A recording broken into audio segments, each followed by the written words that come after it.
Picture your brain as this amazing, adaptable machine, constantly learning from the world around it. From the moment you're born, it's tuning itself to the rhythms of your parents' care, seeking calm, connection, and safety. But when those rhythms turn erratic, like a radio stuck on static, it can leave deep imprints. We'll unpack 10 subtle signs of unhealthy parents today. This is all about gentle awareness, not judgment. Think of it as shining a light on shadows so you can walk taller. Let's start with something that might feel achingly familiar.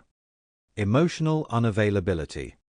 It's that quiet ache when parents are right there, cooking dinner, driving you to school, but their emotional presence feels like a locked door. They're not absent in body, but their hearts seem tuned to another station.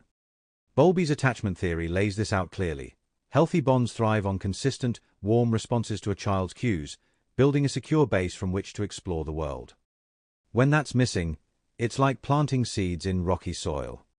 Fast forward to neuroscience. fMRI research, including longitudinal studies tracking kids into adulthood, reveals thinner neural connections in the prefrontal cortex, the brain's HQ for processing emotions and making decisions. This can make trusting others feel like navigating fog later in life. Next, the roller coaster of inconsistent boundaries. 1 minute, the world's your playground with loose rules. The next, it's a minefield of strict no's. This push-pull can leave you walking on eggshells, never quite sure where the line is. Modern neuroscience dives deeper. EEG studies monitoring brainwaves in simulated family scenarios show erratic spikes in dopamine, the feel-good chemical, creating an addictive loop of hope and letdown. Lindsay Gibson, in her book Adult Children of Emotionally Immature Parents, calls this a boundary blender, where kids learn to suppress their own needs to predict the parent's mood. Over years, it can erode that inner compass of self-trust, but here's the empowering flip. Awareness lets you redraw those lines for yourself, steady and true. Sign 3 hits close for many, projecting their unresolved trauma onto you.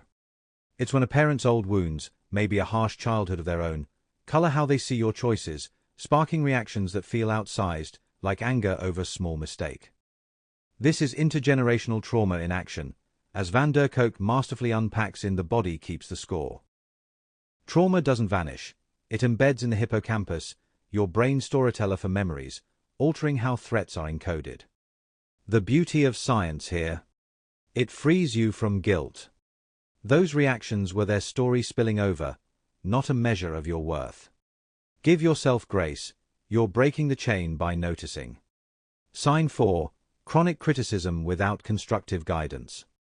Ever feel like no matter what you do, it's laced with but? This endless nitpicking erodes self-esteem like slow drips on stone.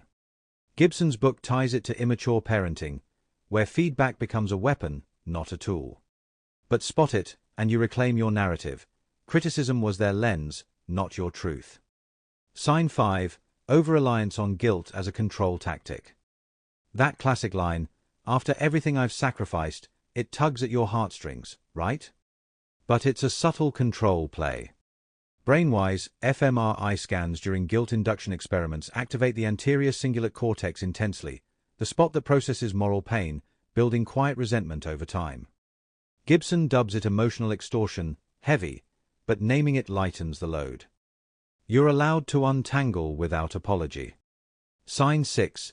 Dismissing or minimizing your emotions. You're overreacting or toughen up, words that sting because they erase your inner world.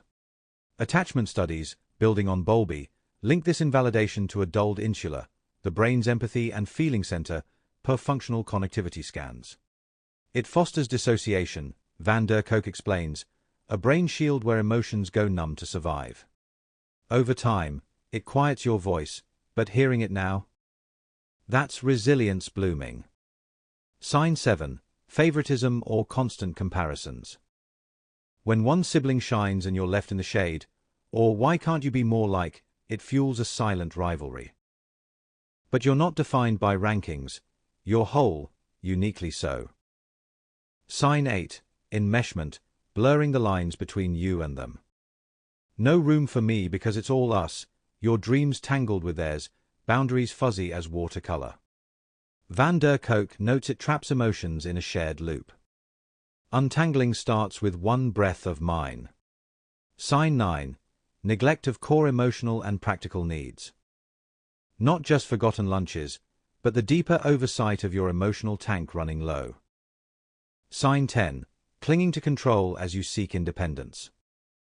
As you spread wings, they clip them with worry or advice that feels like chains. Taking all this in? It's a gentle reminder that our brains, wired for survival, absorb these patterns to protect us, but they're not the full story. Neuroplasticity, that miraculous rewiring ability, shines in labs like Van der Kolk's. Adults who faced early chaos can, through mindful practices, strengthen calmer pathways, as seen in before and after fMRI shifts toward balanced amygdala activity.